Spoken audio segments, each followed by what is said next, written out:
Bonjour à tous.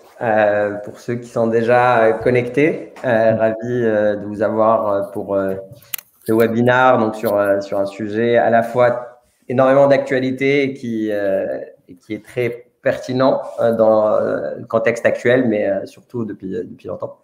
Donc avec Boris, on aura l'occasion de se présenter. Donc bienvenue à ceux qui sont déjà connectés. Bonjour à tous. Je t'en prie, Boris. Ouais. Bonjour à tous. On va attendre encore quelques minutes que d'autres personnes nous rejoignent. Je vois qu'il y a déjà un petit peu de monde. Donc j'espère que tout le monde va bien, que tout le monde est prêt pour cette belle heure ensemble. Et bonjour Sacha, bonjour Nancy, bonjour Toby. Ravi de vous avoir malgré ce beau temps. Vous auriez pu être en terrasse, mais ça nous fait plaisir de vous avoir pour ce webinaire. Il va encore falloir attendre une petite heure pour aller en terrasse, là, je crois. Bonjour Julien.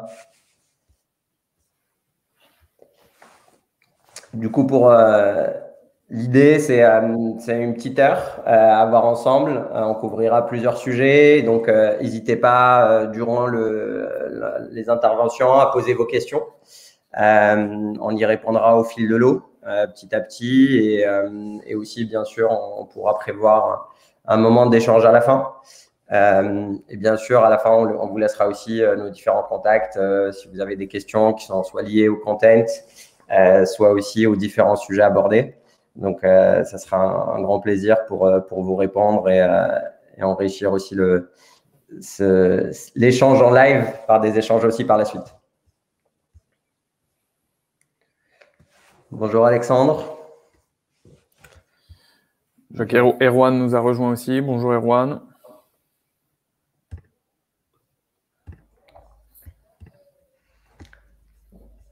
On peut attendre quelques petites minutes, donc le temps que tout le monde se connecte. Et après, l'enjeu, c'est de commencer aussi par les présentations pour avoir tout le monde. Et après on commencera petit à petit à rentrer dans le sujet. Bonjour Marielle. Bonjour à tous ceux qui sont arrivés. On espère que vous allez bien.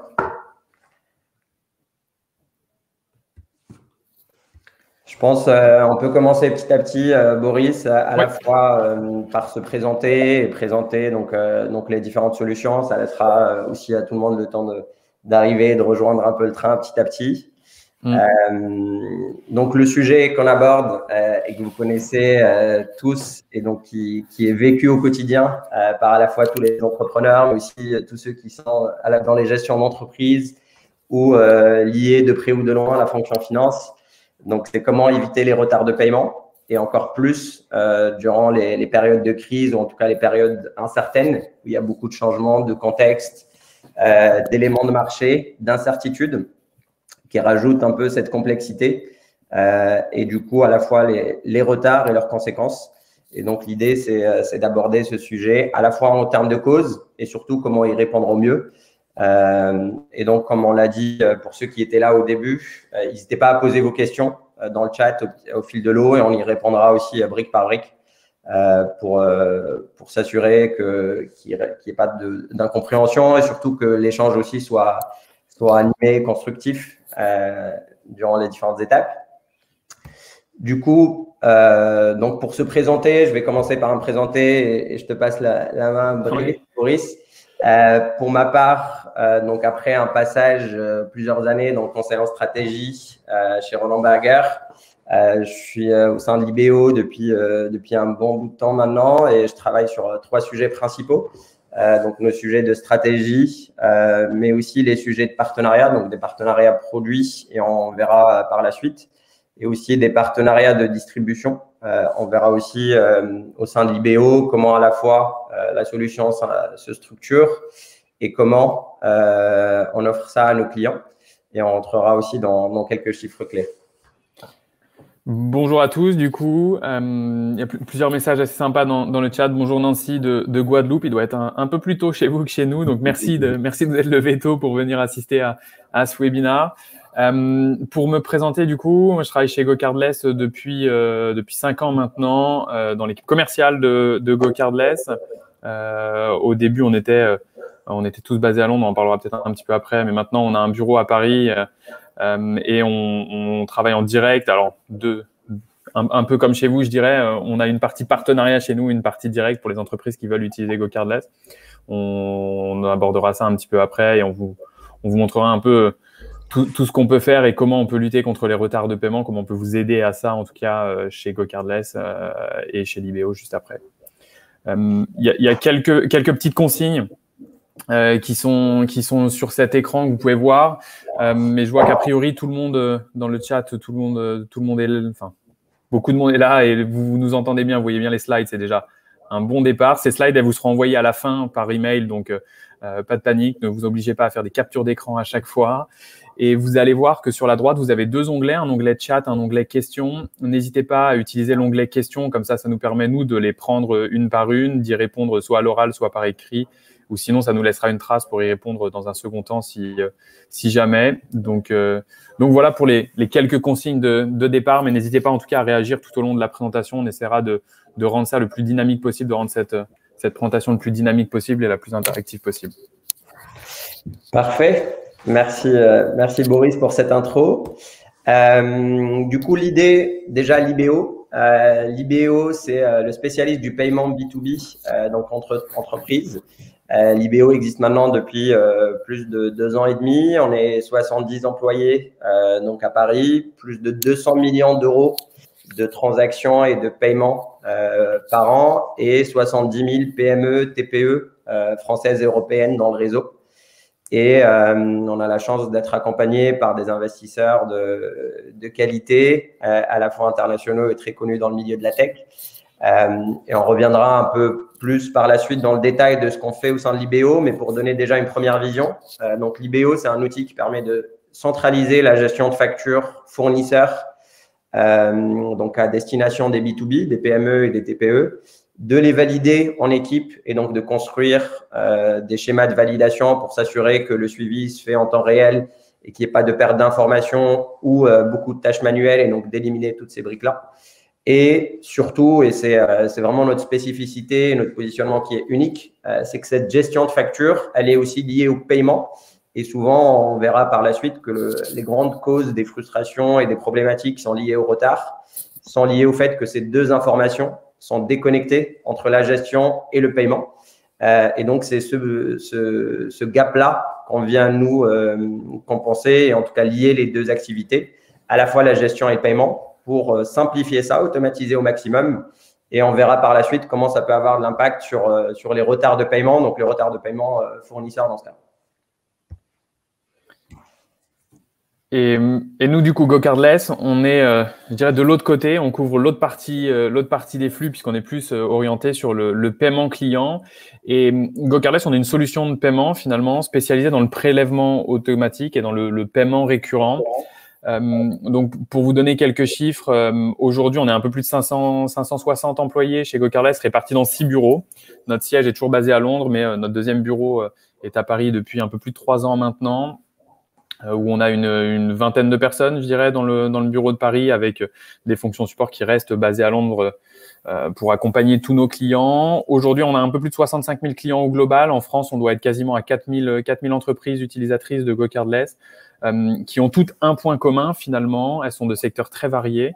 Ça peut aller de Sowi, qui est une filiale d'EDF, à une petite PME qui va faire 3 prélèvements par mois, peu importe. Une salle de sport, un fournisseur télécom, un fournisseur B2B, peu importe.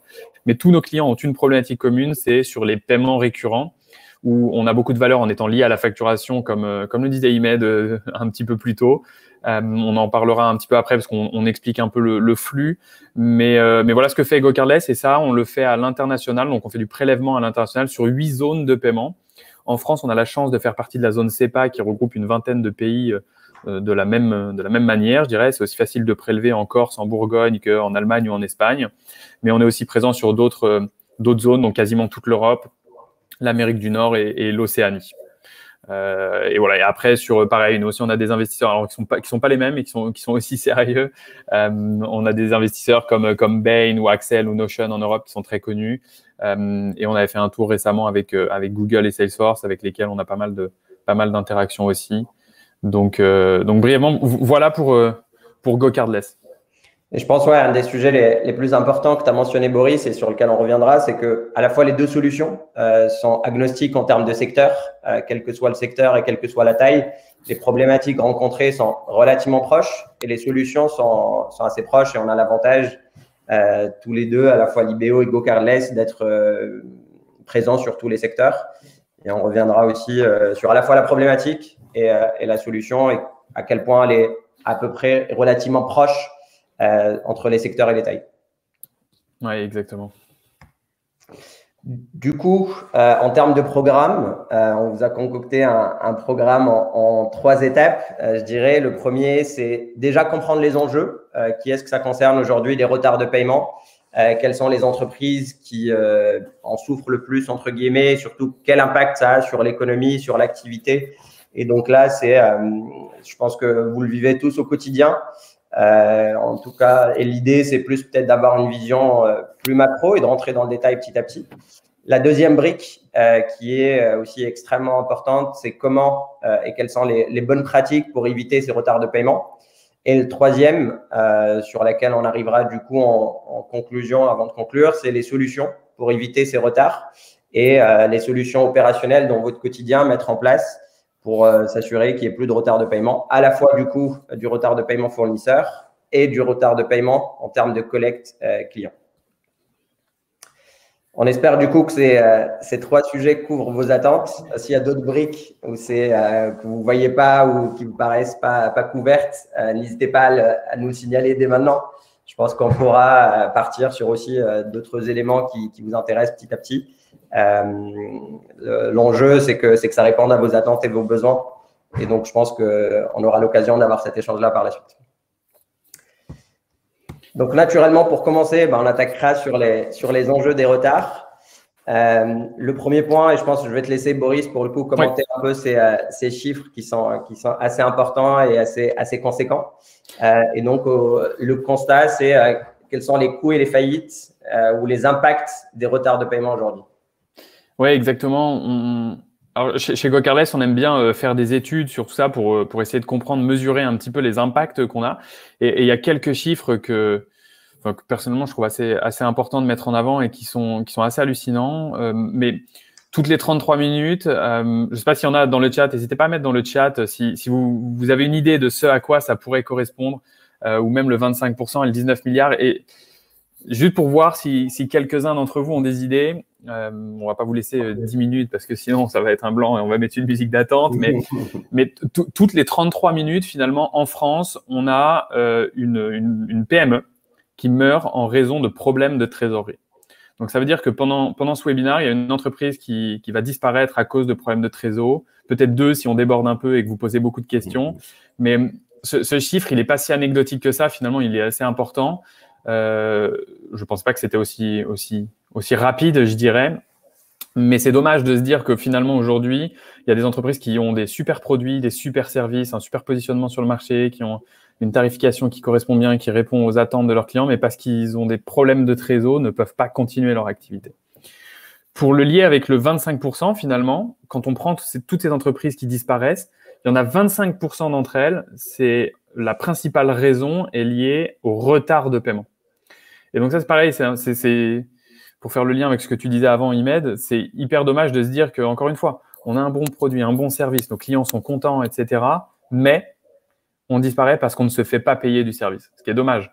Et ce qui représente une grosse partie, finalement, un quart, ça reste relativement important. Voyons le côté optimiste, le reste de la présentation va faire en sorte que vous ne fassiez surtout pas partie de ces 25% et surtout pas de ces 33 minutes. Mais on a essayé de le mettre en lien finalement en se disant, en regardant dans ce constat, OK, il y a des entreprises qui disparaissent, et les entreprises sont très impactées par les retards de paiement, mais finalement, combien ça coûte tout ça, cette lutte contre les retards de paiement, les impayés? Et le chiffre, aujourd'hui, pour les PME en France, c'est 19 milliards. Et dans ces 19 milliards, finalement, c'est une source de la Banque de France. Ces 19 milliards, finalement, qu'est-ce qu'ils représentent? Ils représentent, à partir du moment où vous avez émis une facture, entre ce moment et le moment du paiement ou non, le coût de toutes les actions que vous allez mettre en place. Typiquement, quand on émet une facture, si on ne se fait pas payer en temps et en heure, il va falloir relancer son client. Ça peut être 30 secondes pour envoyer un mail, ça peut être 5 minutes pour passer un coup de téléphone, ça peut être 5 minutes fois 10 si on passe 10 coups de téléphone, ça peut être le salaire d'une personne qui gère que ça peut être lié au décalage de trésor, au problème de trésor, etc. Mais tous les coûts qui sont liés à ces retards de paiement, finalement, ça représente aujourd'hui en France 19 milliards, ce qui est un chiffre plutôt énorme. On l'a lié avec la slide suivante. Puisqu'on a mis en fait un graphique qui explique ou qui constate en tout cas les retards de paiement. Mois par mois, je dirais, avec le pourcentage de factures impayées. Et en fait, on voit qu'aujourd'hui, on est à un peu plus d'un tiers des factures qui ont des retards de paiement. Et alors on peut le lier, malheureusement, on peut voir que l'année dernière, l'impact du premier confinement a été non négligeable. Mais au-delà de cet impact qui, finalement, je dirais, est assez ponctuel, on voit qu'en fait, la tendance sur la longueur est une tendance haussière. On a augmenté par rapport à avant Covid jusqu'à aujourd'hui.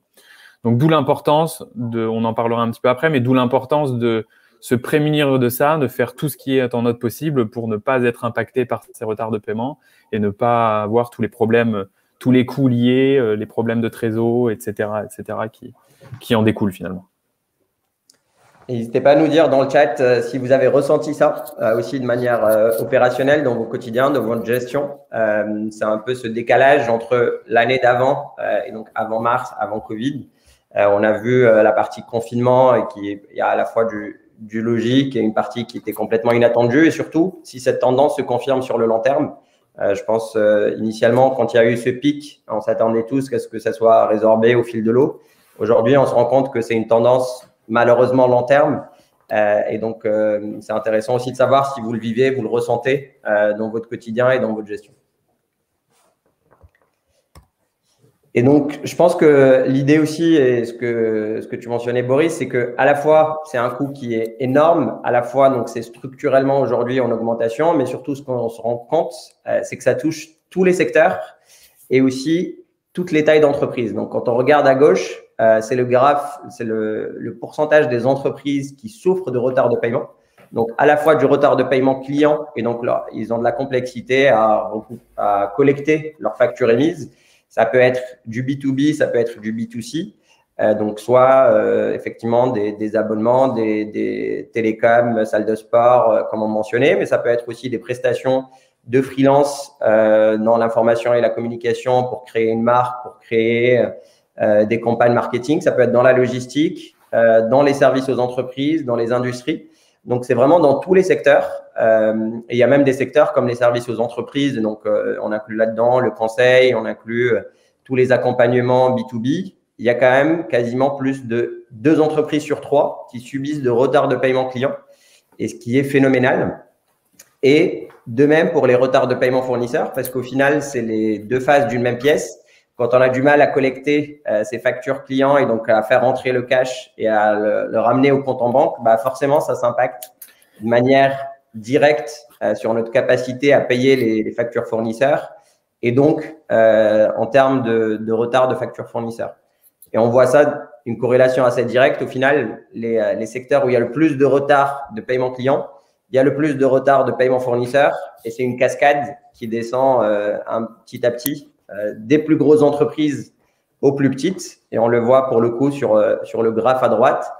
Et donc là-dessus, bah, toutes les tailles sont concernées, de la petite, entre guillemets, PME, TPE, jusqu'à la très grande entreprise. Effectivement, il y a eu pas mal d'actions de Bercy, notamment pour les grosses entreprises, pour un peu la politique du name and shame, où on affiche les noms. Mais au-delà d'une mauvaise volonté ou d'une volonté claire de ne pas payer les factures, ce qui n'est pas structurel, on se rendra compte que c'est beaucoup un manque d'équipement, un manque de gestion, un dépassement d'informations, un mauvais processus, une mauvaise organisation. Et donc, c'est aussi des choses qui reviennent au quotidien avec nos clients. On se rend compte que la majorité ne paye pas en retard parce qu'ils veulent payer en retard. C'est malheureusement plus une fatalité qu'une volonté.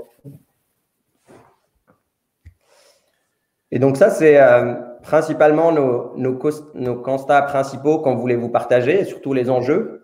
Donc, si vous avez des questions ou des remarques, n'hésitez pas à les partager. On y répondra avec grand plaisir. Et donc, l'idée, c'est aussi de comprendre à quoi c'est lié, donc ces enjeux-là, qu'est-ce qui fait qu'on arrive à ces chiffres-là et comment on arrive à éviter ces retards dans sa gestion au quotidien, donc à la fois les retards clients et les retards fournisseurs. On pense, l'enjeu est quand même lié à deux briques qui causent un peu ces retards de paiement. Donc, à la fois des processus qui ne sont pas forcément adaptés et des outils qui sont loin de correspondre aux besoins et de répondre aux besoins qui est existant dans la gestion. Et donc, pour améliorer ça, l'enjeu, c'est d'avoir à la fois des processus optimisés. Et qu'est-ce qu'on veut dire par optimiser? C'est qu'ils soient le plus automatisés possible. Et on se rend compte que la grosse friction, c'est quand on a beaucoup de tâches manuelles, quand on a beaucoup d'échanges et de communication manuelle par mail, par téléphone, par écrit, à l'oral, qui fait que l'information, soit elle est perdue, soit le document il est perdu, ou soit on ne retrouve pas à se rappeler, est-ce qu'on a bien payé cette facture, est-ce qu'on a bien émis la facture partante, est-ce qu'elle a bien été payée. Et donc, cette partie de suivi dans les processus, dès qu'elle est manuelle, il y a de la friction et ça s'impacte sur des retards. L'enjeu, c'est qu'aussi ça soit partagé au sein de l'organisation. Souvent, les paiements finissent par être dans la direction financière et la partie opérationnelle n'est pas complètement onboardée ou en tout cas concernée par les délais de paiement, les retards de paiement. Et en fait, plus les processus sont partagés, tout le monde est intégré dans cette gestion du cash à la fois entrant et sortant. Et on se rend compte que ça réduit drastiquement les retards de paiement parce que tout le monde va faire l'effort pour valider la facture au bon moment, s'assurer qu'elle est bien arrivée, qu'elle a été reçue par le client. Et l'enjeu aussi, c'est que les processus soient exhaustifs, et en fait, qu'ils couvrent toute la chaîne et qu'on s'assure que à partir du moment où en fait la partie paiement d'une facture fournisseur, ça commence pas à la réception de la facture, mais ça commence au bon de commande quasiment, ou voire même au devis. Et c'est à ce moment-là, on commence une chaîne qui descend petit à petit pour s'assurer que le jour où on va payer la facture et qu'on veut la payer, en fait, on a la bonne information. Et de même pour la partie outils, les briques principales, c'est qu'il faut que l'outil soit simple d'utilisation et que ça corresponde au processus et non pas l'inverse, et que ça soit naturel et que aujourd'hui, on se rend compte tous dans nos vies au quotidien que les outils qu'on utilise au quotidien, comme des néobanques, comme des assurances, comme aussi les réseaux sociaux, en termes d'expérience utilisateur et en termes de simplicité d'usage, on est à des niveaux qui sont sensationnellement loin de l'expérience qu'on peut avoir sur des outils B2B. Et en fait, forcément, il y a cette friction-là où on est chez soi, on utilise des outils où tout se fait en un clic. Et on arrive au bureau, on se retrouve avec des outils à la fois complexes, peu ergonomiques, moches, on peut le dire. Et du coup, cette partie user-friendly qui peut parfois paraître anecdotique, en fait, elle impacte énormément l'adoption de ces outils-là. Et l'enjeu aussi, c'est qu'ils soient intégrés entre eux. Et souvent, beaucoup de friction et beaucoup de perte d'informations, on la retrouve quand il faut recopier des informations entre deux outils, quand l'information sur un outil n'est pas la même sur l'autre. Et il faut qu'ils soient augmentés. Je pense qu'aujourd'hui, on a énormément avancé en technologie et surtout en data pour que les outils soient aussi force de recommandation et ne soient pas juste dans la restitution. Et je pense on y reviendra par la suite, la chance de pouvoir l'offrir aujourd'hui de plus en plus avec nos outils respectifs.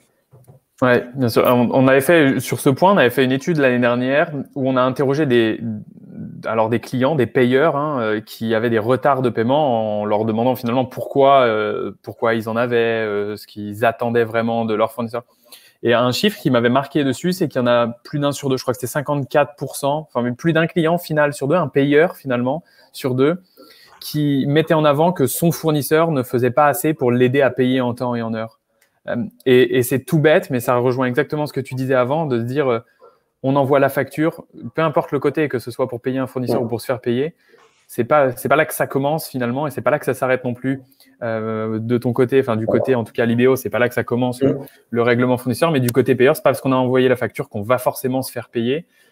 Et c'est intéressant de voir que même les clients finaux demandent un peu plus de la part de leurs fournisseurs, un peu plus de simplicité, d'automatisation, etc. Et c'est un chiffre qui m'avait un peu surpris. Je m'attendais pas à ce que ce soit plus d'un sur deux qui fasse ce constat-là. Mais c'est effectivement très pertinent. Nous, on le voit sur la partie aussi fournisseur. Beaucoup des nouveaux clients qui nous rejoignent, on se rend compte qu'ils payent des factures soit très tôt, soit trop tard. mais souvent, parce que soit ils ont peur d'être en retard et donc ils vont la payer tout de suite et comme ça, c'est réglé. Ouais. Ou trop tard parce qu'ils n'ont pas l'information, parce qu'on a voulu valider la facture, mais en fait, on n'a pas le bon de commande qui va avec. Et ce qui fait que du coup, c'est pas de la mauvaise volonté, c'est malheureusement le process qui n'est pas adapté. On le voit aussi, beaucoup des experts comptables nous remontent ça. C'est que leurs clients payent en partie en retard en raison du fait qu'ils n'avaient pas la bonne information au bon moment et l'outil est censé aider là-dedans. Oui, bien sûr. Et la deuxième brique aussi, et du coup, pour rentrer vraiment sur la partie paiement, donc au-delà des processus qui sont tout autour et qui sont cruciaux, sur le paiement, les 4 briques principales, et donc pour choisir une bonne gestion de paiement et qui va répondre et réduire ces retards de paiement, c'est il faut que ça soit d'une sécurité sans faille. On voit beaucoup aujourd'hui des fraudes, des tentatives de fraude, notamment des fraudes au président, dans notre cas, des hacks. Et donc, c'est ce qui réduit souvent l'adoption ou l'usage d'outils avancés. C'est qu'on n'a pas assez confiance et on préfère rester sur le chèque dans le cas des B2B ou sur la partie potentiellement carte bancaire ou autre, parce qu'on a peur que ça soit, et parfois à juste titre, que ça soit piraté ou que le coût par la suite soit dramatique pour l'entreprise. 2, il faut que ça soit efficace, que ça remplisse son rôle et donc que le paiement soit collecté au bon moment, que ça soit envoyé au bon moment et que, on le verra souvent, beaucoup aussi des raisons de retard, c'est que soit le paiement a été émis et en fait l'outil qui était censé le faire ne le remplit pas très bien et donc il y a des échecs, parfois qui vont jusqu'à 10% des échecs de paiement sur certains moyens de paiement et donc ça, pour le coup, souvent, les processus sont bien adaptés quand ça marche bien. Mais dès qu'il y a un problème qui ne marche pas bien, la suite est souvent compliquée à gérer et prend 3 fois, 4 fois plus de temps que le processus lui-même. Et la troisième brique, c'est la flexibilité. Et c'est un peu le point que tu as abordé tout à l'heure, Boris. C'est qu'on se rend compte que les entreprises aujourd'hui sont demandeuses de flexibilité. Donc, quand je paye mon fournisseur, j'ai envie de choisir moi-même le moyen avec lequel je veux le payer. Mais sans dépendre des moyens que mon fournisseur impacte. Et inversement, mon fournisseur veut recevoir l'argent comme lui veut les recevoir. Et donc, c'est aussi cette dichotomie-là où chacun veut payer ou en tout cas recevoir son argent un peu comme il veut. Et je pense qu'on le voit aussi très bien et on y reviendra par la suite sur le panel offert. C'est que même sur la partie B2C, moi, j'ai envie de payer par carte, mais en fait, mon prestataire n'offre pas le paiement par carte. C'est beaucoup de friction. C'est souvent une des causes de retard et voire d'abandon d'achat parce que je n'ai pas le bon moyen de paiement qui correspond ou je veux que ça soit prélevé sur mon compte et en fait, on m'offre que la possibilité de le faire par carte. Oui, c'est un bon point ce que tu expliques là. Alors chez GoCardless, nous on fait du prélèvement, on prélève pour nos clients, donc on va aller prélever les clients finaux pour verser l'argent à ce qu'on appelle des marchands, mais à des entreprises. Et cette partie coût, c'est quelque chose dont on parle assez souvent. Parce que souvent, on parle avec nos prospects on compare des coûts directs avec le coût de GoCardless, qui est une solution qui a un coût, mais on compare des coûts directs. Et pour faire le lien avec ce que tu disais tout à l'heure, tu parlais des chèques. Et le chèque, c'est un moyen de paiement génial parce que c'est gratuit, en fait. En coût direct, ça n'a aucun coût d'émettre un chèque ou de recevoir un chèque. Le seul problème derrière tout ça, c'est que, niveau flexibilité, on est bien d'accord qu'il n'y en a pas des masses parce qu'il suffit que soit vous trompiez sur le chèque ou votre client se trompe sur le chèque et met le mauvais montant, bref, peu importe la mauvaise référence ou autre, c'est pas le plus flexible. Mais derrière, d'un point de vue coût, finalement, ça a beaucoup de coûts indirects, dans le sens où faire un chèque, ça prend un peu de temps, recevoir un chèque, aller le déposer à la banque, ça prend un peu de temps, et puis on laisse la main alors nous, on va le dire plutôt au payeur du coup, mais on laisse la main au payeur de choisir la date qu'il veut pour payer, c'est lui qui choisit le montant. Et effectivement, ça a des impacts derrière. C'est ce que tu disais juste avant, mais ça a des impacts derrière. Enfin, demain, si on imagine Netflix qui voulait un moyen de paiement gratuit, on n'imagine pas Netflix se faire payer que par chèque, quoi. Ouais. Ils n'auraient pas autant de succès que ce qu'ils ont aujourd'hui. Je prends un exemple qui est un peu absurde, mais c'est pour montrer l'idée derrière. Et pour faire le lien avec les moyens de paiement, les envies des clients, des fournisseurs dont tu parlais tout à l'heure, on voit différentes choses chez nos clients. Certains veulent proposer beaucoup de moyens de paiement, ce qui peut s'entendre en fonction des activités. D'autres sont très restrictifs. Par exemple, dans nos clients, on a la fourchette qui ne propose que du prélèvement. Ils ont une position assez simple, je dirais, chez eux, parce qu'ils amènent du business à leurs clients. Donc, si le client ne paye pas, il coupe le service et il n'y a aucun intérêt finalement à pas payer. Mais effectivement, ça dépend. Ce choix de moyens de paiement, enfin, il dépend un peu de votre activité, de votre secteur, mais nous, on différencie deux moyens de paiement. Enfin, dans le paiement, il y a deux moyens. Il y a le paiement pool, je dirais, comme le prélèvement, où vous avez une autorisation de prélèvement et ensuite, c'est vous qui allez chercher ces fonds-là. Comment, on le verra un petit peu après, mais c'est vous qui avez la main finalement sur les dates, les montants, ou le paiement push, carte bancaire, chèque, par exemple, où c'est à votre client de pousser ces infos vers vous. Donc voilà, à différencier en fonction des secteurs d'activité, mais dans cette partie coût, flexibilité, c'est vrai que c'est une vue globale qu'il faut prendre et pas juste le coût du moyen de paiement, parce qu'encore une fois, le chèque est gratuit en coût direct. Complètement. Très bien. Bah, parfait sur cette partie du coup best practice. Je pense une fois qu'on a maintenant un peu bien dessiné le contour du sujet, à la fois donc en termes d'enjeux et en termes de bonnes pratiques, je pense que le plus important maintenant, c'est de savoir opérationnellement comment on résout les sujets des retards de paiement et surtout comment les éviter au maximum. Sans surprise, je pense que vous y attendez un peu, c'est comment l'idée GoCardless et l'IBO peuvent vous accompagner là-dedans, mais surtout de vous donner une vision plus globale de toutes les possibilités et de comment intégrer tout ça sur une gestion de bout en bout. Et cette slide fait parfaitement le lien avec ce que tu disais tout à l'heure sur l'automatisation, la connectivité, la communication entre les différents outils. Tous ces outils qu'on apparaît, toutes ces colonnes, je dirais, toutes ces briques, finalement, on peut les avoir de manière totalement indépendante, c'est tout à fait possible, ou on peut les avoir de manière complètement connectée. Chez GoCardless, alors on va prendre le schéma peut-être dans l'autre sens, on va lire dans le sens inverse, mais en partant du client, aujourd'hui, toutes les entreprises ont des clients, en tout cas je l'espère. On a beaucoup de moyens de communication avec ces clients. Ça peut être le téléphone, des chats sur les sites internet. Je ne sais pas si vous en avez un chez Libéo, nous on en a un chez GoCardless, on peut parler par chat, mais on a aussi des emails, des SMS, bref. Il y a des multitudes de moyens de communiquer avec ces clients. Aujourd'hui, tous ces canaux de communication, on est capable de les intégrer dans des logiciels type Salesforce, par exemple. Depuis Salesforce, vous avez votre fiche contact. Vous pouvez lier une solution comme Aircall ou Ringover et téléphoner depuis Salesforce avec le numéro sans avoir à prendre votre portable et taper le numéro, par exemple. Bref, il y a plein de solutions qui existent comme celle-ci pour se connecter. Mais ces solutions, on peut aussi les connecter. Alors nous, GoCardless, on est généralement lié à un outil de facturation qui va émettre une facture et déclencher automatiquement un prélèvement. Ça, on s'intègre dedans, on fait les prélèvements, on relie ça avec les logiciels de comptabilité et ça évite à nos clients finalement d'envoyer les factures, d'exporter un fichier à aller charger sur la banque ou un prestataire XYZ parce qu'on automatise tout ça via la communication des outils entre eux. Vous émettez votre facture, et bien le logiciel de facturation, un Zuora, Xero, Salesforce, Celsi, peu importe, Chargebee ou autre, il va être en mesure de nous dire GoCardless va prélever tel client, telle date, de tel montant pour tel motif. Et nous, on va faire ça, on va les prélever les fonds, les verser sur votre compte bancaire et remonter toutes les informations dans votre logiciel de facturation. Ce qui fait que centralisé dans un outil, vous allez savoir si la facture a été envoyée, payée, pas payée, etc., etc. Et donc, il n'y a plus besoin de jongler entre plusieurs outils non connectés, de perdre du temps face à ces prélèvements, face à ces paiements et jongler, exporter des fichiers manuels. Voilà comment se passe GoCardless, je dirais, dans le système. Maintenant, ce qu'on fait chez GoCardless, et c'est la slide suivante, c'est qu'on essaye d'aller encore plus loin que le prélèvement, que l'automatisation, la simplification du prélèvement, la connexion dans vos outils.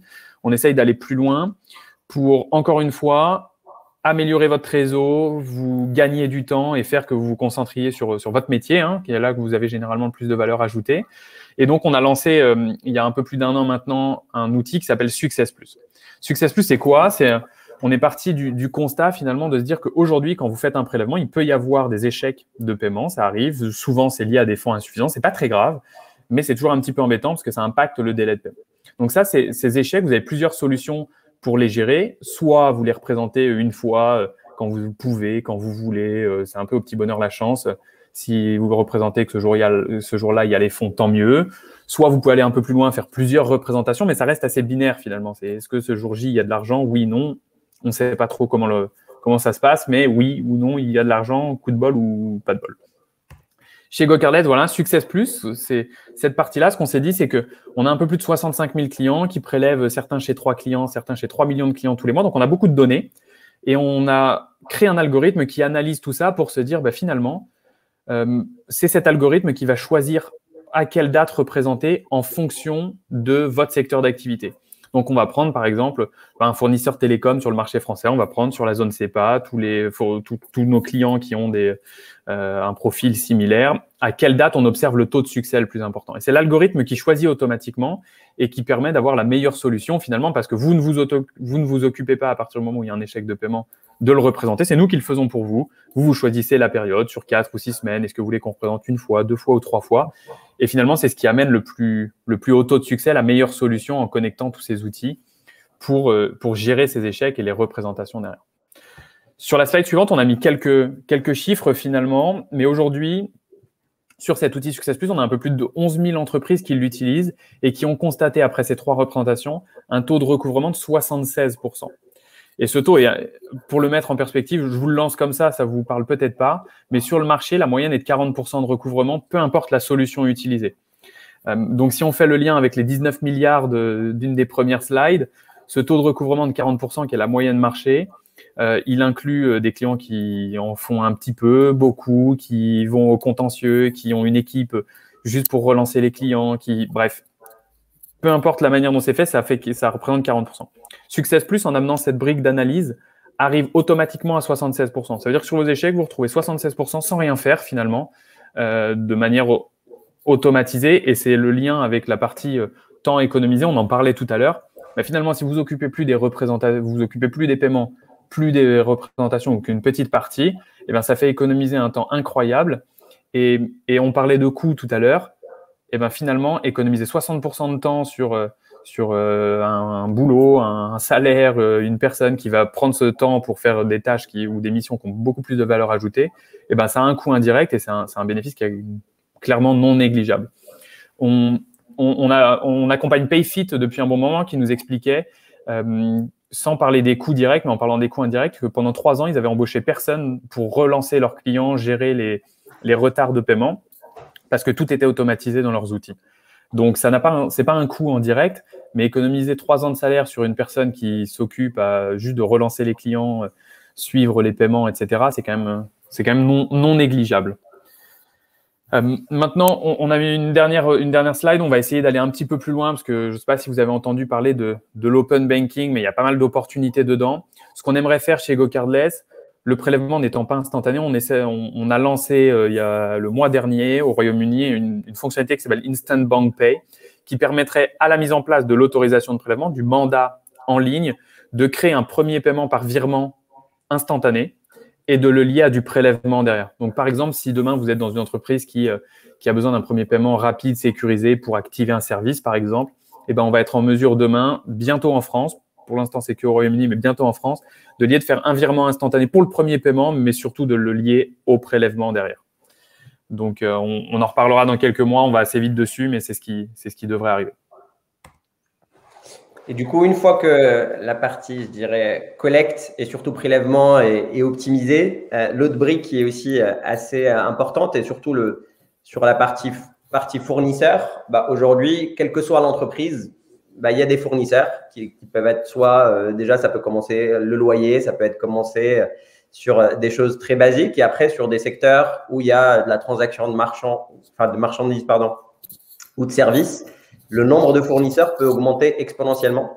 On peut prendre un exemple, par exemple, de restaurants. On peut citer, on en a plusieurs des clients comme Groupe Panorama ou certains franchisés, par exemple Burger King. Là-dessus, par exemple, un restaurateur va avoir son fournisseur de matières premières, de viande, de pain, de légumes, mais aussi des prestataires de services parce qu'il va faire de la sous-traitance sur certains sujets, mais aussi des loyers naturellement, du marketing. Et donc, rapidement, ça peut être énormément de factures qui vont arriver. L'avantage, entre guillemets, de les centraliser, c'est que ça donne un seul point. Mais là, le souci, quand il y a plusieurs factures qui vont arriver, et surtout de plusieurs fournisseurs différents, c'est qu'on ne maîtrise pas forcément quand est-ce qu'elles vont arriver. On ne maîtrise pas, les délais de paiement ne sont pas forcément les mêmes entre certains fournisseurs. Certains vont vouloir être payés à 30 jours, d'autres à 60 jours, d'autres à 90 jours en fonction de ce qui a été négocié. Et surtout, le format n'est pas le même. Certains l'envoient par papier, toujours. On se rend compte quand même que le papier reste assez présent. D'autres vont l'envoyer par mail.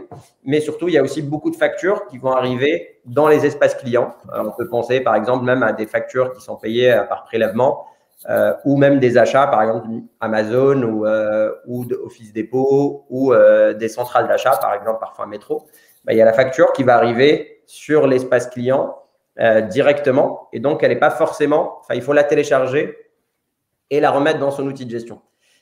Et donc l'enjeu pour nous au sein de l'IBO, c'est déjà d'avoir une seule source de vérité, donc de centraliser toutes ces factures au même endroit et donc d'automatiser au maximum cette collecte. Et souvent, on se rend compte, par exemple, que les experts comptables, on en a quelques-uns, on peut prendre le cabinet Gestor, qui nous expliquait qu'il y a un collaborateur expert comptable peut passer jusqu'à 70% de son temps à aller collecter les factures et demander à ses clients de le transmettre certains éléments manquants, factures manquantes pour tel paiement. Et donc, cette centralisation, elle a une valeur qui est énorme parce qu'une facture qui n'est pas centralisée ou qui n'est pas reçue ou traitée, au final, elle ne sera pas payée et c'est souvent la première cause d'un retard de paiement. Et donc, l'enjeu, c'est de centraliser tout au même endroit. Et souvent, du coup, pour simplifier cette centralisation, on vient se lier aux outils de comptabilité pour que cette centralisation se fasse le plus automatiquement possible. Donc, ça peut être des QuickBooks, des Xero, des outils comme CJ, des Volise ou parfois des GED ou des points de centralisation qui sont poussés par les experts comptables sous marque blanche ou marque directe, qui peuvent être MyCompanyFiles ou Wedib. Donc, l'outil que vous utilisez avec votre expert comptable pour lui transmettre les factures permet à la facture d'arriver naturellement dans l'IBO et inversement. Et donc, vous n'avez pas besoin de refaire la tâche deux fois. Et souvent, on se rend compte qu'en tant que gérant ou manager ou directeur financier, c'est quand déjà on centralise les factures pour les traiter et les payer. Et à la fin de l'année, on doit les transmettre encore à l'expert comptable et faisant la même tâche. Et ce qui est assez frustrant souvent. Et surtout qu'il faut qu'il soit exhaustif. Et donc, une fois que ces factures sont centralisées, naturellement, il y a de l'extraction de données automatisée pour réduire toute tâche manuelle. Et après, la grosse complexité qui est souvent dans les entreprises, c'est qui va valider la facture. Et chaque facture, elle aura un flow qui est différent en fonction de son montant, en fonction d'où est-ce qu'elle vient, en fonction du fournisseur. Et donc, l'enjeu pour nous, c'est d'offrir de la flexibilité. C'est ce qu'on en parlait tout à l'heure. C'est que chaque entreprise est unique et chaque entreprise a ses processus. Et donc, c'est à l'outil de s'adapter au processus. Parfois, c'est au processus aussi d'être optimisé, mais une fois qu'il est optimisé, il faut que l'outil y corresponde et on donne cette flexibilité aux entreprises pour leur permettre de valider les factures, en tout cas de créer le chemin de validation qui leur répond le mieux en fonction de, je peux l'automatiser parce que la facture correspond au bon d'achat et donc je n'ai pas besoin de vérifier. Je veux double validation quand c'est plus de 15 000 euros ou 20 000 euros. Et donc, c'est toute cette flexibilité-là. Une fois qu'on a centralisé ces informations, et c'est un peu la spécificité du paiement B2B, c'est que ce n'est pas juste un virement, c'est qu'il y a toute l'information en amont. Et après, surtout, de s'assurer qu'on a pris toutes les informations en compte, notamment parfois, il y a des avoirs. Il y a souvent la facture, elle est payée en plusieurs fois, puisqu'on paye 30% quand on reçoit la facture pour lancer la fabrication ou le début du service. Par exemple, pour créer un site web, l'agence va demander naturellement 30% à la commande pour commencer à travailler et 70% à la livraison. Et donc, il faut bien se rendre compte que cette facture, elle a été payée partiellement et donc il reste qu'une partie. Et on voit très bien qu'il y a plusieurs restaurateurs qui nous disaient j'ai tellement de factures que je ne vais même pas les vérifier et je vais juste, toutes les factures qui vont se présenter, je vais les payer pour être sûr de garder mes fournisseurs, quitte à ce que parfois je finis par payer certaines factures en double. Et donc, c'est quelque chose qui est assez récurrent. On ne se rend pas compte, mais du coup, les bons gestionnaires qui veulent éviter les retards de paiement finissent par double payer certaines factures. Et si ce n'est pas le fournisseur ou le comptable qui va se rendre compte, ils ne vont même pas se rendre compte. Et du coup, c'est un des enjeux qu'on a aussi au sein de l'IBO. On détecte automatiquement les doublons, soit en facture, soit en paiement, pour réduire ce risque-là. Et donc, de permettre le paiement qui soit le plus adapté et le plus flexible à l'usage. Et après, c'est aussi une des briques qui est essentielle. Ce qu'on disait, c'est la relation aussi avec son expert comptable, parce qu'il voudra savoir quelle a été la facture, comment elle a été payée. Et plus on rajoute d'interlocuteurs dans ce processus, et plus on rajoute aussi de spécificités, par exemple une facture payée 2 fois, 3 fois, plus c'est compliqué pour l'expert comptable de comprendre, parce que lui, il n'est pas dans la partie gestion. Et donc, on automatise là aussi cette transmission de l'information aux différents outils. Et une des briques aussi importantes qu'aujourd'hui, on développe de plus en plus, c'est ce qu'on appelle l'IBO Pay. Et en fait, c'est de permettre à nos utilisateurs d'utiliser l'IBO directement depuis leur outil de compta ou de gestion préféré, On peut prendre l'exemple qu'on a fait avec QuickBooks et un des clients qui utilise énormément, donc Artisan des réseaux, qui est une entreprise qui va faire des interventions de plomberie ou auprès des particuliers, et du coup, qui ont des prestataires. Et à ce moment-là, en fait, ils utilisent QuickBooks pour centraliser leurs factures, pour faire le suivi. On leur offre la possibilité de payer directement de QuickBooks, un peu comme un PayPal sur un site e-commerce ou un Apple Pay. Là, c'est exactement pareil. Il y a un bouton Libéo Pay et je paye ma facture et elle est directement payée et comptabilisée au sein de mon outil. Et donc, c'est un peu ces briques-là qu'on a développées pour répondre aux enjeux qu'on avait dictés. Donc, à la fois de la sécurité, parce que j'ai plus besoin de partager les identifiants de mon compte bancaire avec un des collègues ou un des membres pour qu'il aille payer les factures parce que je n'ai pas la bande passante pour le faire. À la fois de la flexibilité pour créer ces workflows et aussi de payer un peu comme je veux et quand je veux. Et on l'a aussi poussé un peu plus loin avec le paiement en IBAN-less. Donc, même quand je n'ai pas l'IBAN de la facture, je vais exécuter le paiement. Et c'est l'IBO qui va charger d'aller récupérer le RIB de chez le fournisseur et de le vérifier. Et surtout, un coût qui est extrêmement efficient. Au-delà du coût direct, c'est aussi tous les coûts indirects qui sont derrière. Donc, à la fois du temps perdu sur de la gestion. Et donc, c'est énormément de temps et jusqu'à 10 heures par semaine pour certains entrepreneurs. Souvent en soirée et en week-end, donc sur le temps personnel, et ce qui est dommage. Et un coût aussi indirect qui est lié, qui est les paiements doubles, les pertes d'informations, les retards de paiement. Et souvent, quand il y a un retard de paiement, le fournisseur va bloquer la marchandise. Et si on est, par exemple, restaurateur au supermarché, si on n'a pas la livraison, on ne peut pas payer, on peut pas travailler tout simplement. Et donc, ces briques-là, et on voit que sur nos clients, c'est jusqu'à 80% de temps économisé dans le traitement et la gestion des factures. Et ce qui est extrêmement considérable, on estime à peu près 10 heures de gestion de factures par semaine pour une PME qui a 30-40 factures par mois. Et donc, tiré sur le mois, c'est quasiment 35 heures. Donc, c'est une semaine de travail, plus d'une semaine de travail économisée pour un collaborateur. Et c'est souvent le gérant ou le directeur financier qui va avoir cette responsabilité-là, qui va prendre soit sur son temps personnel, soit sur le temps qu'il aurait pu consacrer au développement de l'activité. Et on se rend compte souvent que c'est une réalité que les entrepreneurs ou les gestionnaires, c'est des passionnés qui font de la restauration parce qu'ils aiment la cuisine, qui font de l'événementiel parce qu'ils aiment l'événementiel. C'est pas parce qu'ils aiment la gestion ou payer des factures. Et donc, l'enjeu, c'est de leur libérer du temps pour faire ce qu'ils aiment et pourquoi ils ont entrepris et pris des risques pour faire ça. Et surtout, du coup, un peu une stat ou une anecdote que j'abordais au début, c'est qu'on se rend compte que par manque d'outils, ils finissent par payer soit trop tôt pour éviter les retards de paiement, soit trop tard parce qu'ils n'ont pas eu l'information ou ils étaient perdus, ils n'ont pas eu le temps nécessaire pour le faire. Et avec l'IBO, ce qu'on pousse et ce qui est naturel, c'est de dire je paye à échéance et nous, on s'occupe du reste. Quand la facture arrive à échéance, on vient la payer. Et donc, ça permet à tous nos utilisateurs de payer quasiment toutes leurs factures à temps. Et souvent, les 10% restants, c'est parce que soit il manquait une information, soit il n'y avait pas les bonnes ressources. Ça peut arriver, mais l'enjeu, c'est que ça arrive le moins possible. Du coup, pour conclure un peu rapidement et résumer tout ce qu'on s'était dit, l'enjeu pour réduire les retards de paiement, on peut le résumer sur 3 éléments.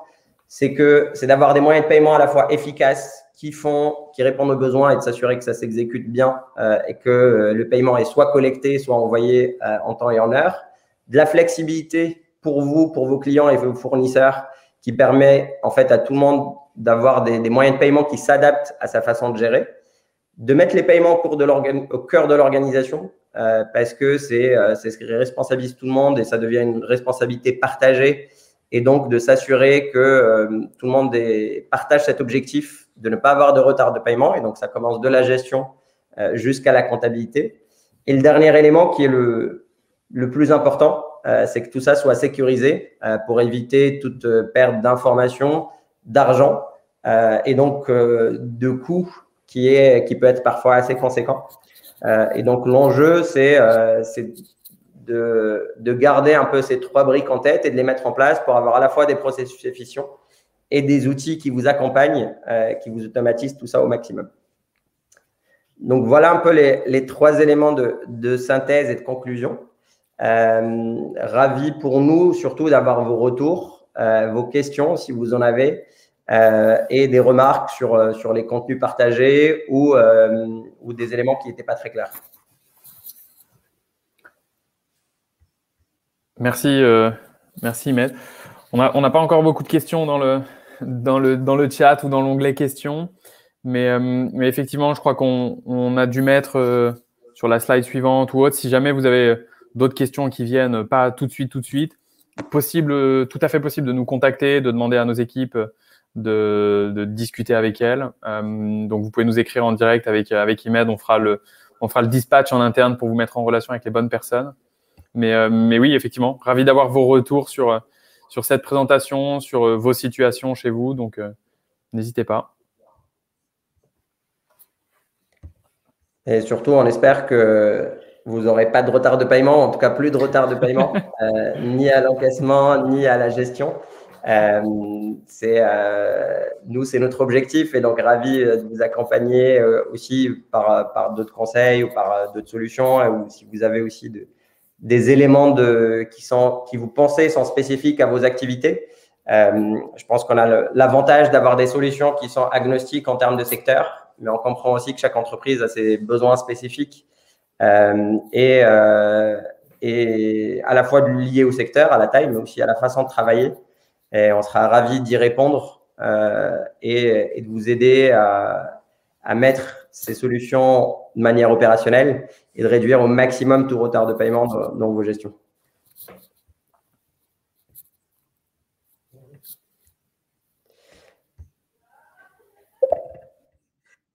Merci.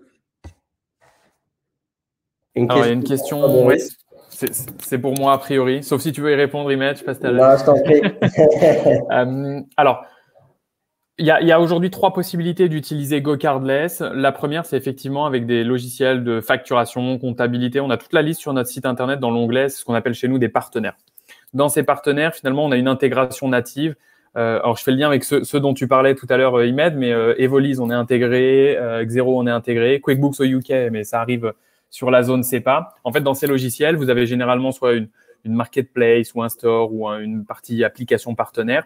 Il vous suffit juste d'activer GoCardless, de mettre votre identifiant mot de passe GoCardless et tout est fait. Il n'y a pas d'intégration spécifique. Si vous n'avez pas il n'y a pas d'intégration disponible de GoCardless dans ces logiciels, il y a 2 autres possibilités. Techniquement, on a une API. Donc, si vous avez un peu de ressources techniques en interne, vous pouvez connecter GoCardless avec ces outils-là.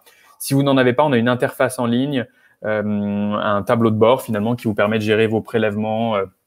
C'est un petit peu plus manuel, mais c'est quand même une bonne solution qui est bien plus automatisée, bien plus simplifiée et ergonomique qu'une solution traditionnelle. Voilà. J'espère que ça répond à votre question, Marie. Mais pour refaire le lien avec la présentation tout à l'heure, c'est intéressant de voir que finalement, chez Libéo et GoCardless, on adresse deux pans différents mais très complémentaires et ça se ressent dans les logiciels parce que on avait tous les deux, sans se concerter, mais on avait tous les deux mis Xero dans nos partenaires. Il y a Evolise, QuickBooks avec qui on travaille aussi. Je suis sûr qu'on en a pas mal d'autres. Allez voir, je suppose que sur votre site, ça doit être disponible aussi, vos partenaires. Donc, vous pouvez faire un bon comparatif et ça montre la complémentarité des solutions, quoi. Complètement. Et je pense que c'est un des éléments les plus importants aussi, c'est que les outils doivent être ouverts et connectés.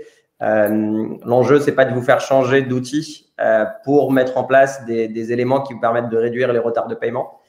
C'est que ça vienne rentrer dans votre habitude de gestion habituelle, dans vos outils que vous aimez tant et dans votre façon de travailler aujourd'hui et de rajouter des briques qui viennent vous enlever des ennuis ou des soucis liés au paiement et pas changer l'habitude ou en tout cas le cockpit principal, donc qui peut être soit le logiciel ou soit l'outil de comptabilité.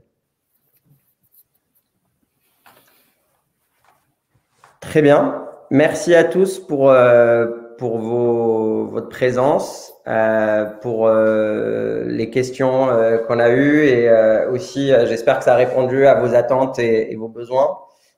Donc, bien évidemment, vous aurez les slides par email qui seront envoyés par Victoire et un petit cadeau apparemment. Donc, vous avez de la chance. Je vais regarder mon adresse mail alors. C'est ça.